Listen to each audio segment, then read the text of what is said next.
We know what Justin Trudeau's up to as well as of today and yesterday. I'm really happy that Justin decided to give us $125 million for green innovation at the civic level. But he's giving billions to coal and oil and LNG. Stop the subsidies to fossil fuels, Justin Trudeau. I want to tell you about Site C, some things you probably don't know. The C in Site C stands for climate change. Site C is the dam to climate change.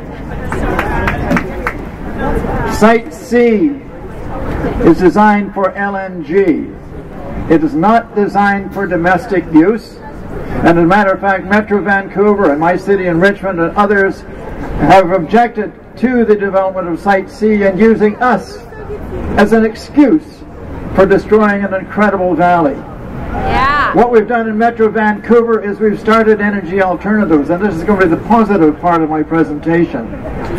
On my Twitter site today, it's Climate Change Steve's, I posted a report by a Dr. Shepard from UBC who has brought some innovative ideas together as to how we can reduce our dependency on Site C and electrical power in general. Dr. Shepard's proposal indicates that in Metro Vancouver we can produce enough rooftop solar for 900,000 homes. That's 2 times as much power as Site C will produce at 450,000 homes. He lists another number of possibilities from geothermal to biosolids and others that would fuel or warm or heat or provide electricity for another 100,000 homes. So we can produce enough power for 1 million homes here in Metro Vancouver. In my community in Richmond, you don't know it very much, but I want to tell you, we started out of geothermal. And our parks are 3-way parks. They're for recreation, and one of the 3 things they're used for is energy. Recreation and energy and agriculture. We plant crops in our parks. We plant pipes down into the ground and we get heated water that heats the apartment buildings that are being built in Richmond instead of using baseboard electrical heat. We have already put in enough geothermal heat to remove or prevent about 2,000 homes being heated with electricity, and we've got geothermal power for another 12,000 more. Site C is the problem, not the solution. And I want to talk to you about agriculture. In 1973, when we brought in the Agricultural Land Reserve, we were producing 86% of our vegetables. Now it's 43%, exactly half. We only produce our vegetables on 1% of BC land, and that land is either the Fraser Valley or the Peace River or some small areas in South Vancouver Island. That's the 1%. We can't grow vegetable crops on gravel soils from the Ice Age. We need those alluvial soils. Site C is 33,000 acres of top quality alluvial class 1 and 2 soils, can feed 1 million people, and prices are going up as the drought hits California. That's where we get our food. We could get the food from Site C. So we need to keep the peace to grow the food we need to eat and for future generations. Sadly to say also, we need to keep the peace, and I'm pleased today we had so many First Nation speakers for the Treaty 8 First Nation. They have lost 2 dams, A and B, and C is pretty well the end to the bottom land where the Treaty 8 First Nation has survived for centuries.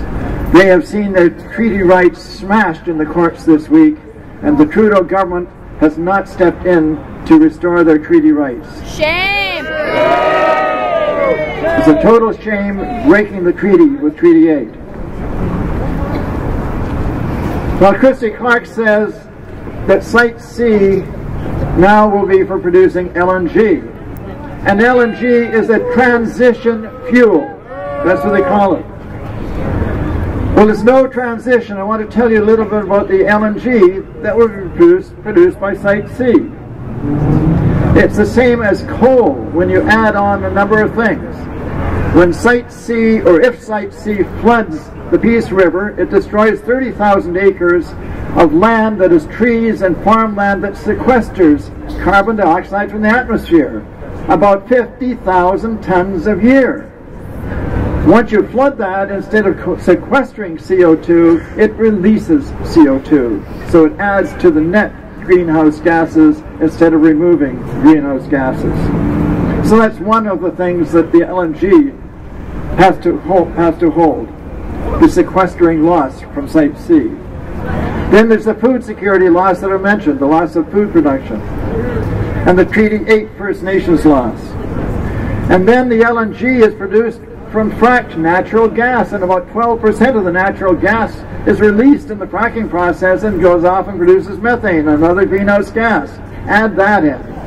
Then add in all of the other factors when the LNG is produced and put in ships to be shipped to Asia to burn.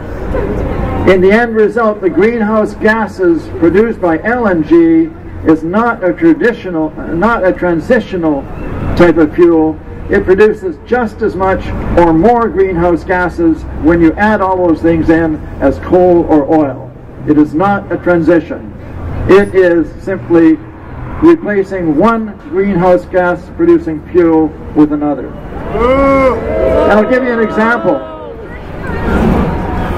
When we have drug dealers giving drugs to drug addicts, we look upon them as criminals, and if they replace one drug with another drug, well, that's a no-no as well.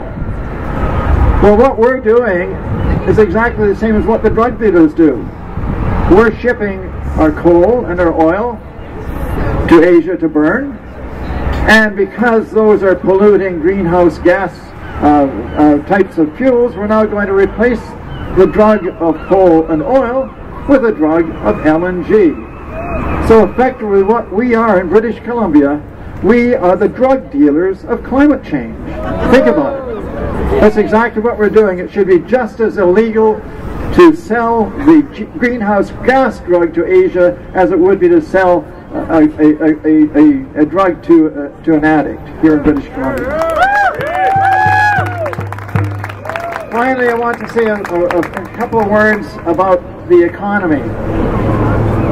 And Christy Clark says that she wants to get this done before the next election because she wants it done beyond the point of no return. Robert McCullough, an economist of the United States, tells us that because they're rushing through the construction of the Site C Dam, they don't have the need for the power here in BC. They will have to sell the power at a reduced price. And his prediction is that rushing it through means that we will lose $260 million a year on the sale of natural gas, a sale of power from Site C. Over a 5-year period, we could lose $1.5 billion from sale of the power from Site C because we would have to sell it for less than market value. Now, what does that do to the economy that we hear so much about? In conclusion, I'd like to say that we have no need for the Site C Dam to climate change, or the topic that the next speaker is going to be speaking on next, the Massey Bridge to climate change.